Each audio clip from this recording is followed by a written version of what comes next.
tudo bom? Vamos para a 15ª aula?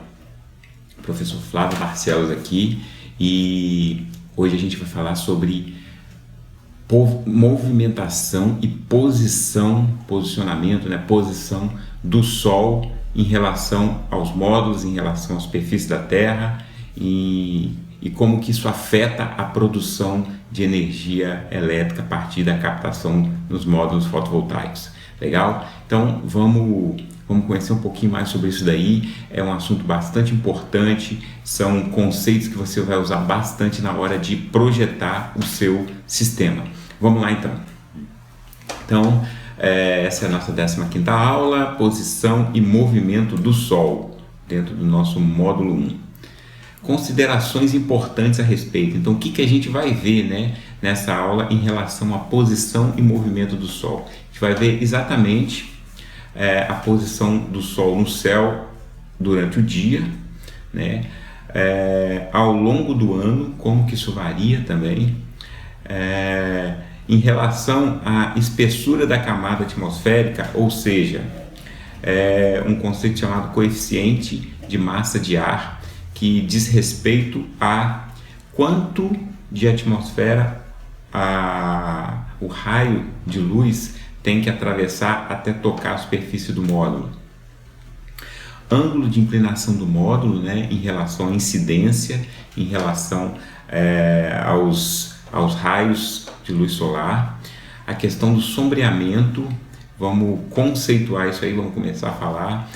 É claro que vários desses temas, por exemplo, aí também a obstrução da linha do horizonte, vários desses temas, eles vão ser muito tratados, muito abordados nas aulas posteriores, no módulo posterior, mas de qualquer forma essa é a apresentação dos conceitos iniciais.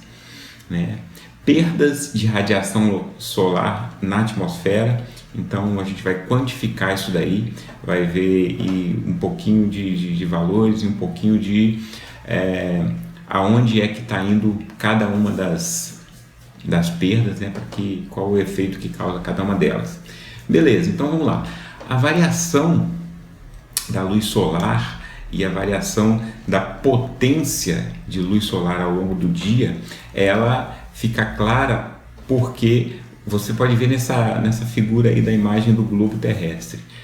O Sol, a gente considera que o Sol está numa posição, em relação à movimentação de rotação da Terra, ou seja, a rotação diária, que dura 24 horas, o Sol está numa posição fixa e você tem o globo terrestre girando. Então, o que acontece? Existem pontos no globo, e aí você situa, por exemplo, a sua cidade. Ele vai estar mais próximo ou mais afastado do Sol, ou seja, recebendo mais ou menos uma radiação solar direta em relação à hora do dia. Então, às 6 horas da manhã, ele está começando a receber os primeiros raios de sol, está bem fraquinho. Às 9 horas aumenta um pouco mais. Ao meio-dia, ela está com incidência total, plena. Às 3 horas começa a diminuir e às 6 horas vai acabando. Então, eu coloquei aí uma figura da geração de potência elétrica em relação às horas do dia, que ilustra um pouco o que eu estou falando. Você observa aí, essa parte azul é a energia gerada, ou seja, a área sob a curva da potência ao longo de um período de tempo fornece o total de energia. Você pode observar também que tem algumas falhas, alguns dentes aí, Isso é muito típico, é comum quando acontece o sombreamento por nuvem, uma nuvem que está sobrevoando, está passageira ali, e ela diminui a captação de luz naquele momento, depois ela passa e ela retoma um valor alto, então forma esses dentes aí na figura. Mas de qualquer forma, essa figura do sino aí, do chapéu, do sino, como você preferir, ela vai ser uma velha conhecida nossa. A gente vai trabalhar bastante em cima dela e ela ilustra a movimentação da posição do Sol no céu ao longo do dia. E ao longo do ano, Ao longo do ano ele também tem um posicionamento diferente, devido ao movimento de translação, que tem um período de um ano, né, de 12 meses, 365 dias, esse movimento de translação da Terra ao redor do Sol também, ele provoca uma trajetória diferente dependendo da época do ano. Então a gente tem aí nessa figura uma casinha aparecendo aí no inverno. Você vê que a trajetória do Sol, desde a hora que ele nasce até a hora que ele vai se pôr, está ilustrada aí por esse semicírculo aí, no sentido indicado pela setinha. Ela é diferente, totalmente diferente da trajetória do Sol no verão, né? Então uma cidade aí, uma localidade, vamos dizer assim, hipotética, aleatória, que foi considerada nessa figura aí, mas que ilustra bem como que o Sol assume posições diferentes ao longo do ano, tá? Um outro fator muito importante aí também na quantidade, na quantificação e na avaliação da captação da luz do Sol é a espessura da camada atmosférica, e ele define um coeficiente de massa de ar, né? E essa figura mostra aí o seguinte: quando o Sol está na sua posição zenite, né, como indicado aí, ele está totalmente perpendicular ao ponto de captação, ou seja, ele está com a menor distância. Os raios de Sol têm que atravessar a atmosfera na menor distância, e a gente diz que esse ponto aí é o ponto 1.0, ou seja, a coluna de ar, a massa de ar, ela é do tamanho da espessura da atmosfera, de uma atmosfera.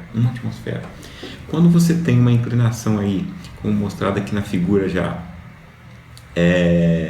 de um ângulo aí em torno de 48,2 graus em relação à captação, você tem uma M, né, um coeficiente de massa de ar de 1,5, e isso aí vai aumentando à medida que o Sol vai se inclinando mais. Isso acontece no início da manhã, no início do dia, nos primeiros raios de Sol, e no final da tarde, nos últimos raios de Sol. Nós tomamos um valor médio aí para testes e para considerações de avaliação, de medição nos painéis, de 1,5, tá? É um valor médio. Um outro fator importantíssimo que a gente vai frisar bastante, vai ver bastante na etapa de projeto, é o ângulo de inclinação do módulo em relação à incidência de luz. Então, você pode ver aí nessa figura que ele aparece otimizado em diferentes inclinações aí. Então, temos uma inclinação aí otimizada para conseguir o máximo de energia ao longo do verão. Temos uma média para produzir uma maior quantidade no período de um ano, e temos uma inclinação mais acentuada, uma maior inclinação, que ele fica mais faceado, mais voltado para inclinação no inverno, que ele é um pouco mais baixo, e que então ele é otimizado para produzir a máxima quantidade de energia no inverno, tá? Então, essas otimizações, elas dependem do seu projeto e dependem do seu objetivo. Só para ilustrar, né, uma instalação típica residencial para microgeração conectado à rede, onde o seu objetivo é produzir o máximo de energia possível ao longo do ano, no ano inteiro, você vai ter essa inclinação intermediária aí, que ela vai pegar uma média entre inverno e verão e vai pegar a maior quantidade possível no período de um ano. Já se você estiver utilizando um sistema isolado, um sistema que usa bateria, você tem que conseguir se sustentar com luz solar no pior período, no pior caso, né? Na pior época, que é justamente no inverno. Então ele tem que ter uma inclinação mais adaptada a esse sol mais baixo, beleza? Mas de novo, sempre frisando, isso aqui são conceitos iniciais. Não se preocupa se você não está entendendo 100% agora, ainda não é o momento, isso é uma apresentação, tá? E na etapa de projeto a gente vai frisar isso aí tudo de novo aí, de uma forma mais enfática. Outro conceito importante é o de sombreamento. Então você pode ver nessa figura aí como é que essas árvores estão sombreando os módulos né? Esse conjunto de módulos, aí, esse painel, ele está bem sombreado e isso vai comprometer bastante a geração. A gente vai falar também bastante sobre isso aí. Nessa outra imagem tem um sombreamento provocado por um outro prédio, uma outra edificação próxima aí, e isso é uma coisa que você vai ter que estar bem atenta na hora de posicionar os seus sistemas.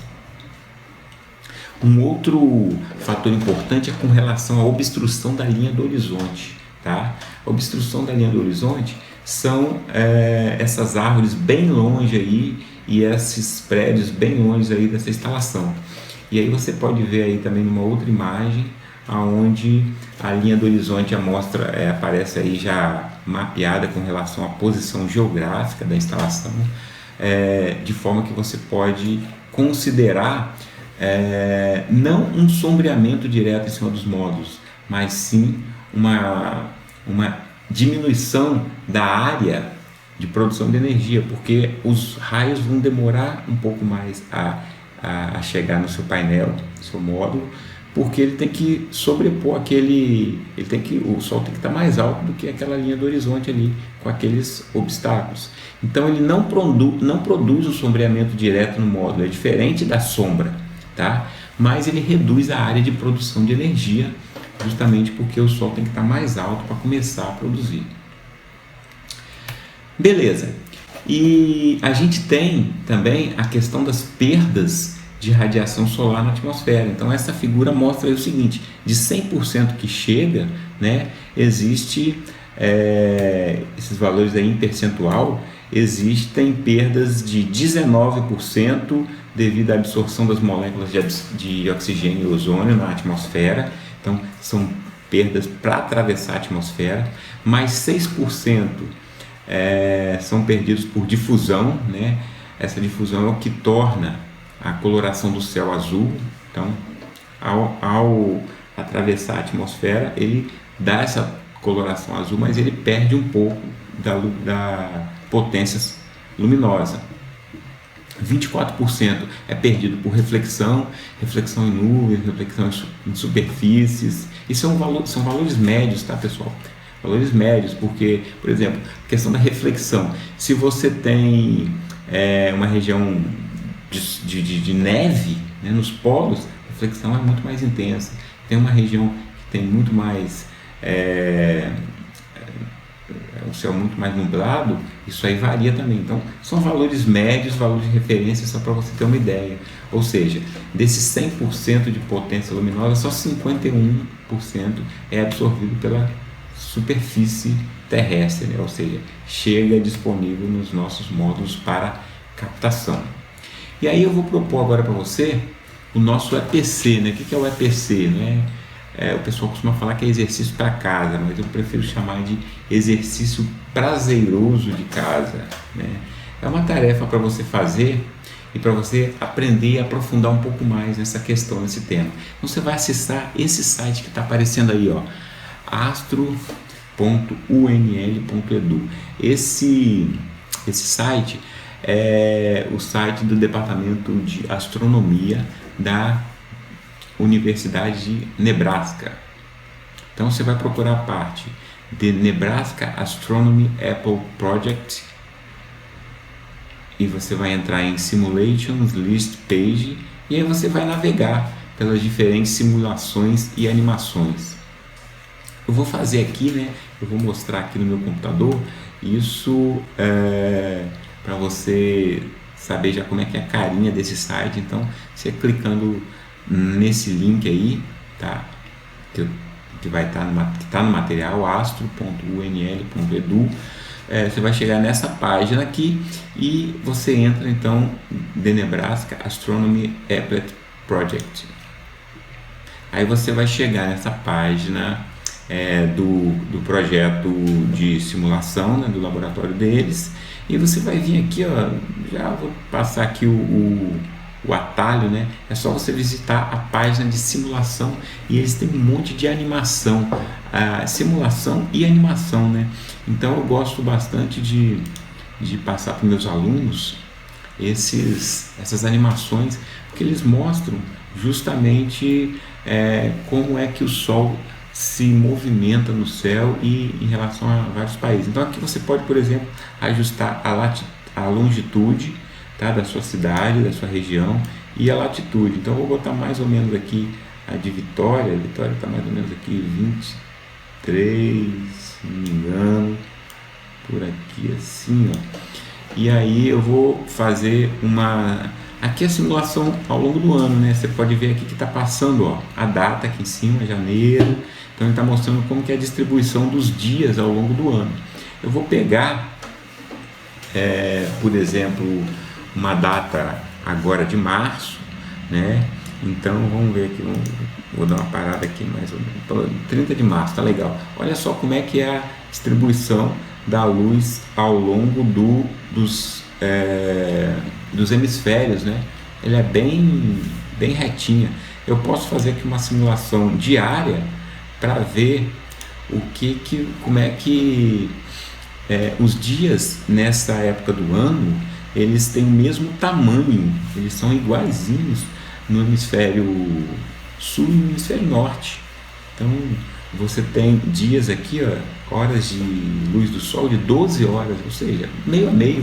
Então a gente está numa época bem interessante que ela tem essa característica de ser dias e noites iguais no hemisfério sul e norte. Se a gente mudar aqui a simulação para uma outra, vamos pegar agora essa época agora do ano, por exemplo. Eu peguei junho, né, que é o inverno aqui no hemisfério sul. Olha o que acontece, por exemplo, na Antártida. Olha, se você estivesse morando na Antártida, olha só, cara, não tem luz do sol. Vamos botar aqui a posição, porque eu estou continuando na minha cidade. Então aqui em Vitória, o que acontece? Eu tenho só 10,78 horas nessa época do ano. Então a gente tem menos horas de luz de sol nessa época do ano, justamente porque é o inverno, né? É o inverno pra gente. Agora, olha só, se eu tivesse visitando lá, posicionado lá na Antártida, olha só que coisa que aconteceu, hein? Não tem, 0 horas, ó. É noite o tempo todo. É noite o tempo todo, não tem luz do sol, né?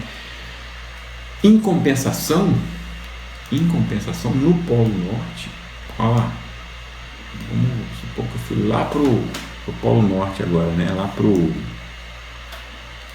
Alasca. Tô lá no Alasca. Olha o que acontece. 24 horas de sol, né? Para captação solar, uma maravilha. Friozinho, né? 24 horas de sol. O problema é que ele vai ter uma outra época do ano que vai ter nenhuma luz solar, tá? Então isso aqui é bem interessante, brincar com isso aqui. Aí você pode voltar e tem vários outros, né? Só caminho do sol. Olha que legal. Então, animação.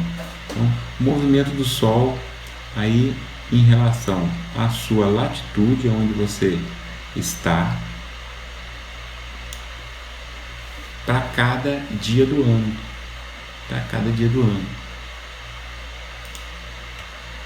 E aí, pô, isso tem um monte, ó. Isso aqui, movimentação, ciclos lunares, luz espectro, ixi, tem muita coisa e você vai se divertir e brincar com isso daí, tá? Com isso vai entender melhor, vai estar mais apto a entender melhor a movimentação, posicionamento e como que essas épocas, essas diferentes posições interferem num sistema de captação solar fotovoltaica. Beleza? Então, obrigado por assistir essa aula e nos vemos na próxima. Um abração, tchau!